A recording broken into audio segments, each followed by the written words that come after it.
Good morning, good afternoon, everybody. My name is Louis. I'll give you a quick second to get into the Zoom room. So my name is Louis, one of the founders of Active and Thriving. I'm a physiotherapist by trade. And joining me today is the other founder of Active and Thriving, Mr. Josh Marston. Morning, Louis. Good morning, everybody. And yeah, my background's exercise physiology, but we've been working in the corporate health and wellbeing stream for the last 12 years. Excellent. So we've got a little bit to cover today, Josh. We're going to go through a bit of the theory around grit and what we know today. And there's a couple of activities in there as we go along. So it'd be great, everybody, if you can pull out your phone and scan that QR code or open another browser on your computer and go to menti.com and type in the code 5236 6110. This means that you can join in on the activities as we go along, which will include a little pulse check of your grit so we can see where everybody sits on the grit scale. All right, without further ado, let's get into it. So what are we talking about today? We're talking about grit. So we're going to discuss what grit is and why it matters. We're going to look at the two main components of grit. So that's passion and perseverance. We'll have a quick chat about what conscientiousness is. I have a hard time saying that one, Josh. It's basically something that is a little bit similar to grit, but we'll dig into that. We're going to talk about how to build grit and then how to encourage it in others. Excellent. If you've just joined us, it's a Menti presentation, so there's a couple of activities that we'll get into. So if you can go to menti.com and type in the code. I'll just shout out the codes at the top of each of the slides. It's 5236 6110. I'll put it in the chat. Excellent. So a lot of the research in grit comes from a professor in the US called Angela Duckworth. Angela is an American academic, a psychologist, and a popular science author. She's best known for her research on grit, a strength she defines as passion and perseverance for long-term goals. So she's developed the grit scale, which is a quantitative score to measure your grit. And she's also written a best-selling book titled Grit. There's some links here, and we will share the slides for you to come back to at the end of this presentation so you can go and explore. She's a professor of psychology at the University of Pennsylvania, where she studies grit and self-control. She's also the founder of an organization called Character Lab. This is a not-for-profit where their mission is to advance the science and practice of character development, particularly in children. So I'm going to hand over to Josh, who's going to run the first activity. You're on mute, mate. I'm going to go into detail on the factors that contribute to grit, but before we do, we're just going to go through this tool as each individual using your Menti app in front of you, just to see where we all stand for grit. So when thinking about each of these questions there, either on the far left-hand side is strongly disagree, to the far right-hand side is strongly agree. So for example, the first one is I enjoy projects that take years to complete. If this sums you up to a T, you'd drag it across to the far right-hand side to strongly agree. So this is a little bit different to the grit scale, but it's just a bit of a quick check for everybody. So there is no right or wrong answers here. Just pick where you think on the scale resonates with you, and we'll get a bit of a understanding of the room. So when you did this, Louis, did any of the, I guess, did you stutter at any of these when deciding where you sat on the scale, or were you surprised? I think some of them are a little bit hard to reflect on, I guess, around being the hard worker or finishing whatever I begin. I do sometimes have a trait to try and take on too many things and not finish all of them.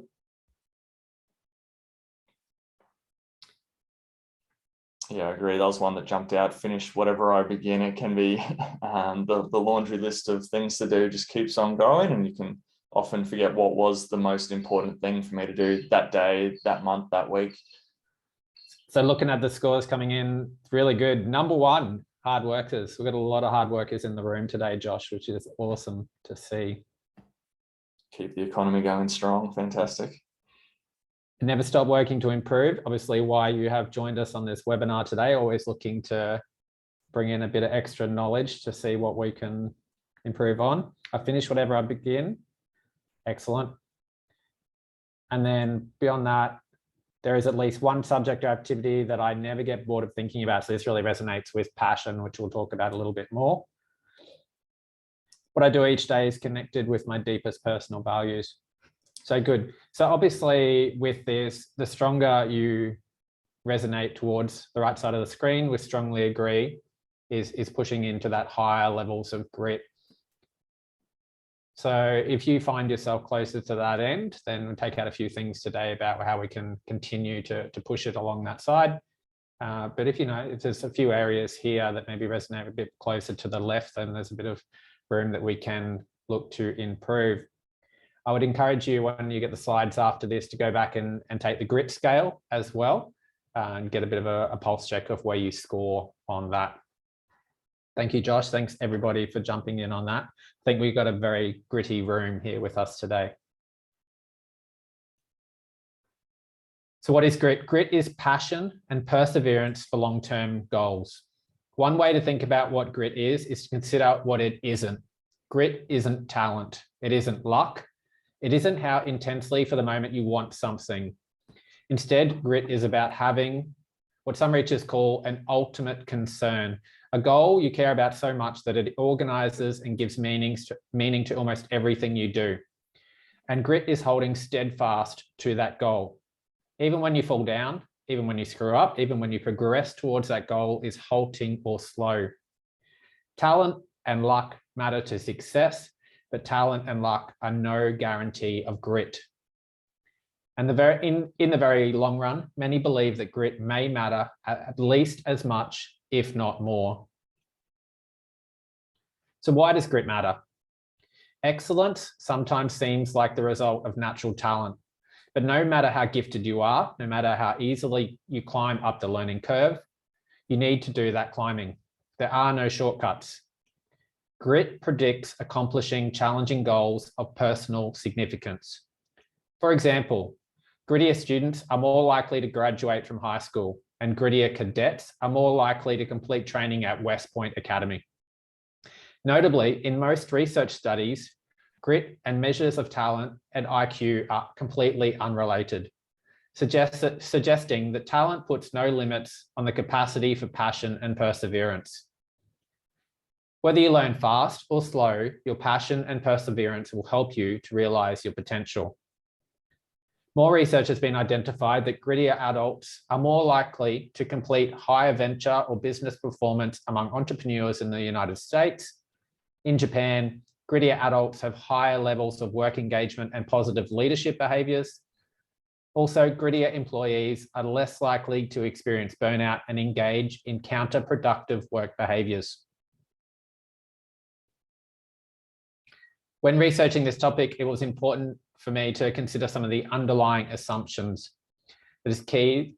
And this one really resonated with me. This is from Arianna Huffington, co-founder and editor-in-chief of the Huffington Post. Failure is not the opposite of success. It's part of success. For me, this is an underlying assumption that builds grit.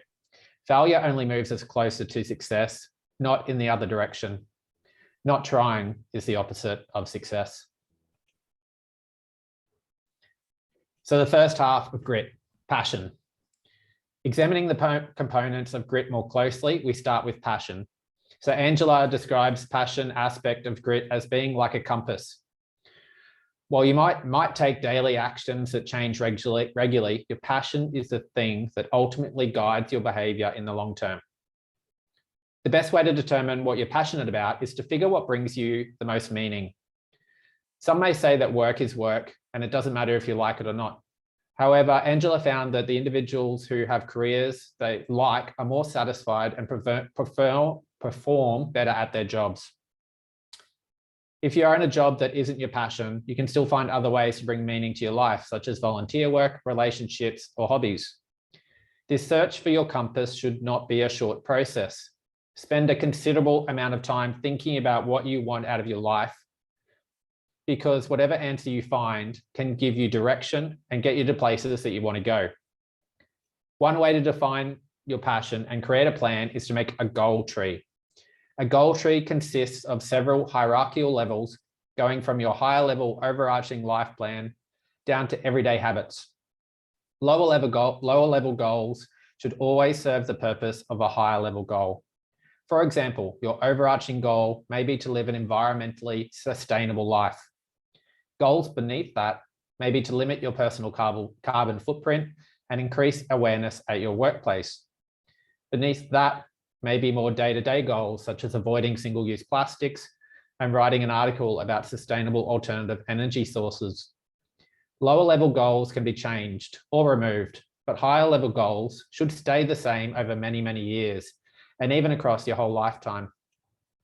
You may continue to critique your higher level goals to better suit your personal meaning, especially at the beginning, but do not continue towards goals that don't bring meaning to your life.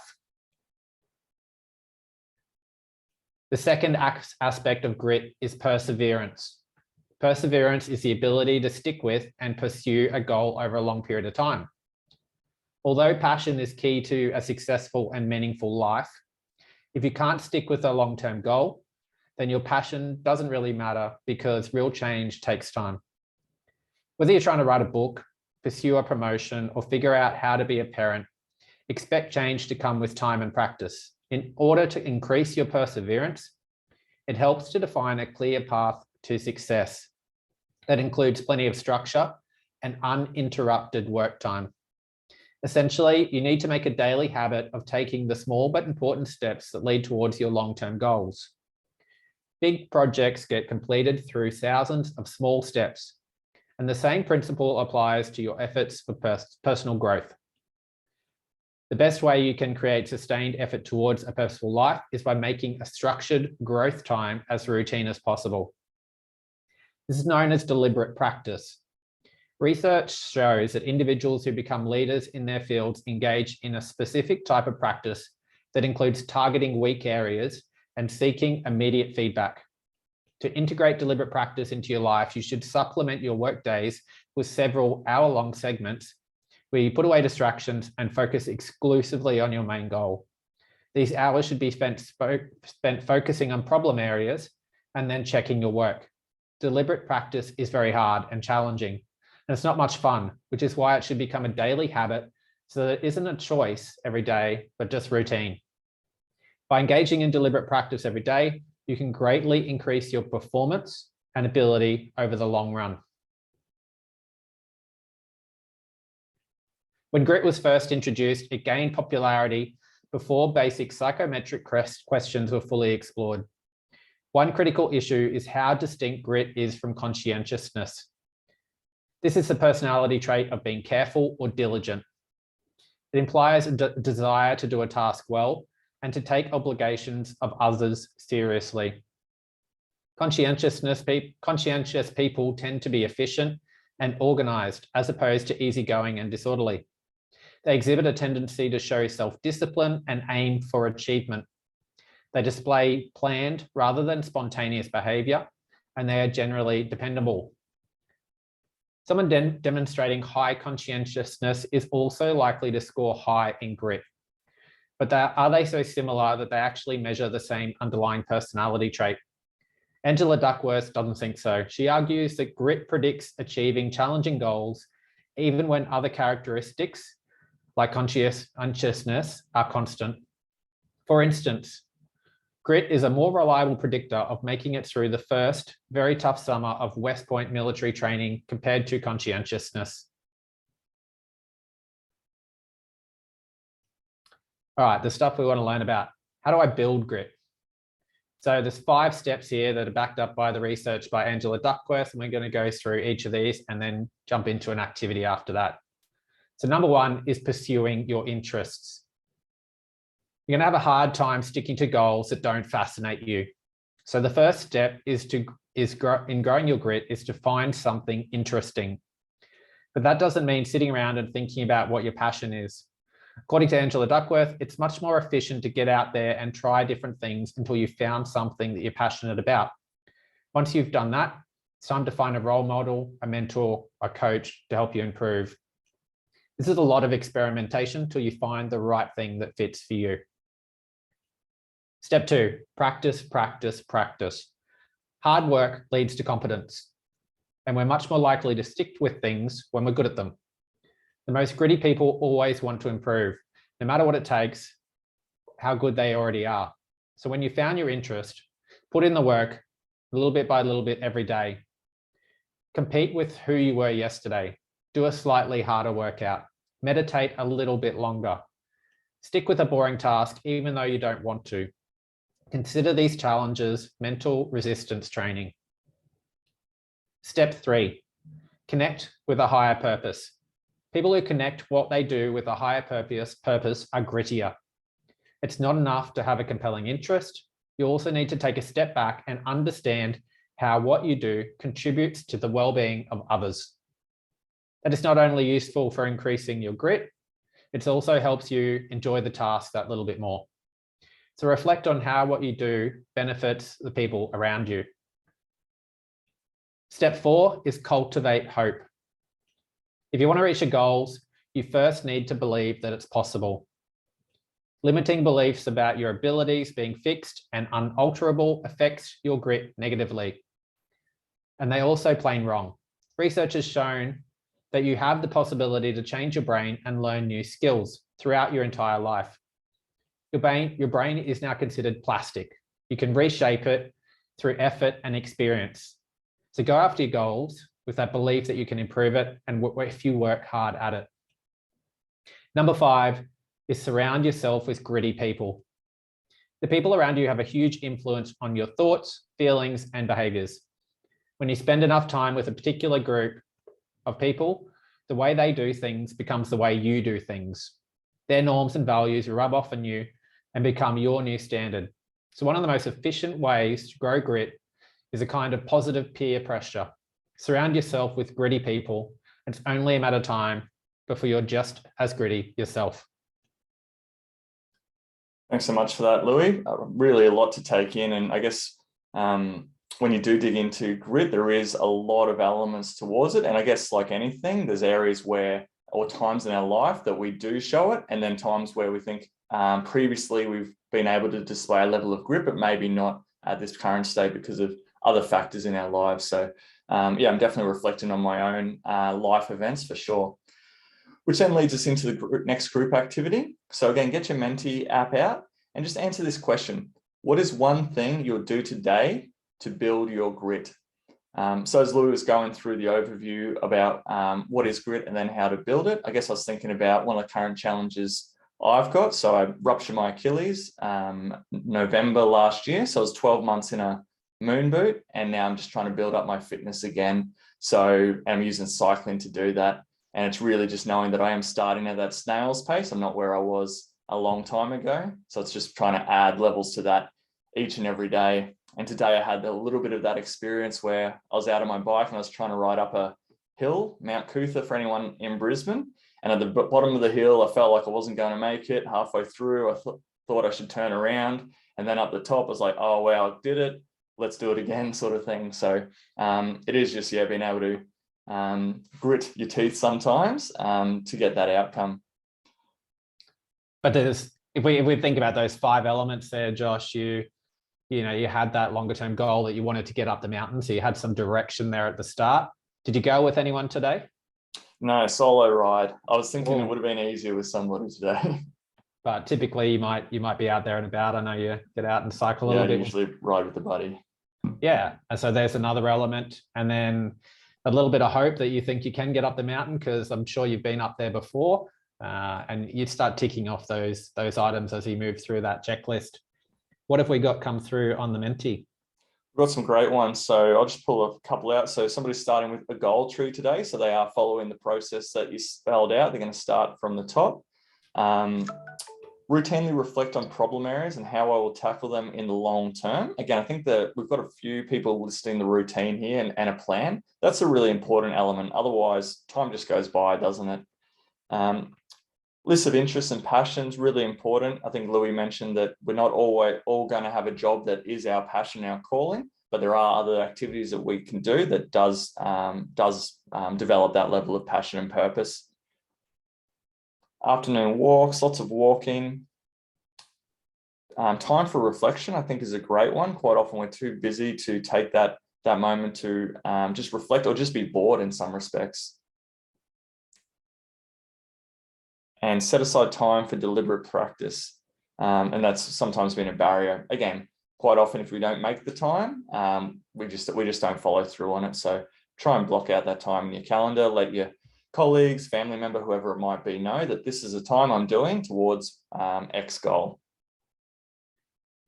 Deliberate practice was something that really jumped out to me. I hadn't really thought about it so theoretically before digging into this topic, but just how much you really kind of block out that amount of time and how much you really try and challenge yourself. So you're pushing your boundaries in terms of your current capability, but then also that reflection is really critical of, checking what you did wrong or how you could have done something better so that next time you come around, you may be making one less mistake here, or you're getting that little extra 1% there. Absolutely. Next bit. So how do I encourage grit in others? So we're thinking about wanting to be surrounded by gritty people. It helps if we can boost that grit in the workplace, boost it in the home environment. It will reflect back on you. So the first step is model it. If you love what you do, let other people know. Wear your passion on your sleeve. When you fail, openly share your frustration, but go out of your way to make a point out of it about what you learned from the experience. Emphasize playing the long game. Life is a marathon, not a sprint. The second step is to celebrate it. When you see grit, draw attention to it. Your work this past quarter has demonstrated enormous dedication. I know that wasn't easy. Praise passion. You're so into this. That's just awesome. And the third step is enable it.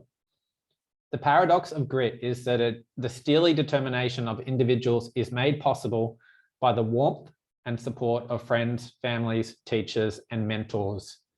We all have a support group. Don't let people you love quit on a bad day.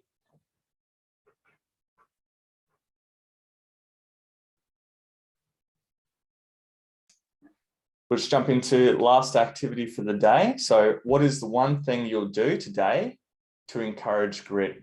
And just while people are having to think about that, I guess one thing I want to draw on for this activity is if you are a team leader, a manager, or even just a colleague, really do think about the celebrating the acknowledgement of your colleagues, your direct reports that are going above and beyond, because it has been a really challenging 2 years. And it does make a really big difference if there is meaningful feedback provided on a regular basis.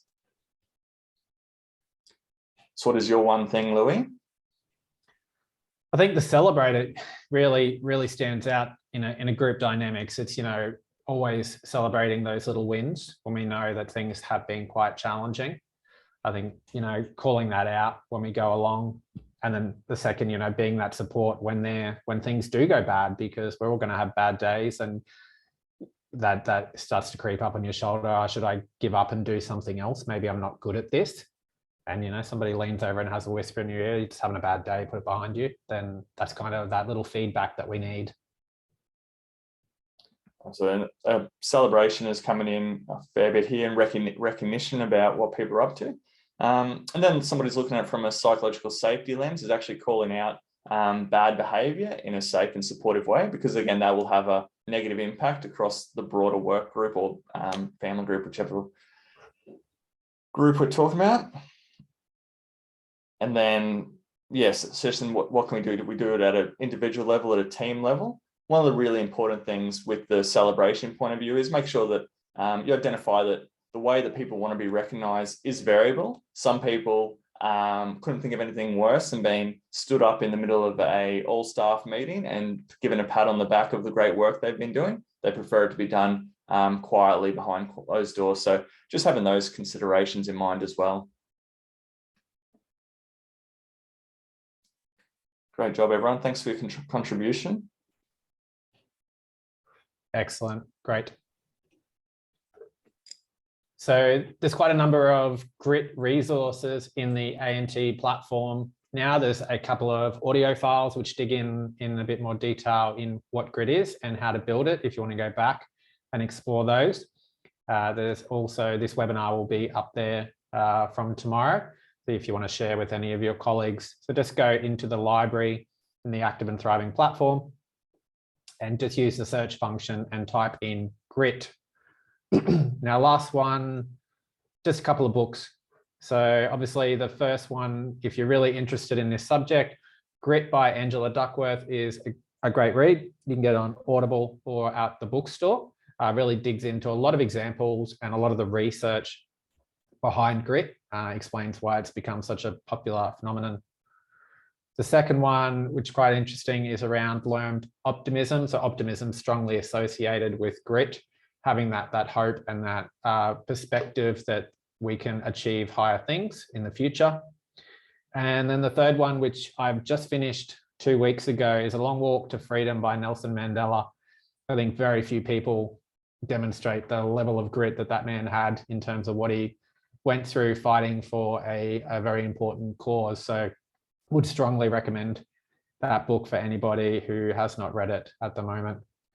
Anything else that would jump out to you, Josh, that you want to share before we give these lovely people back the rest of their day?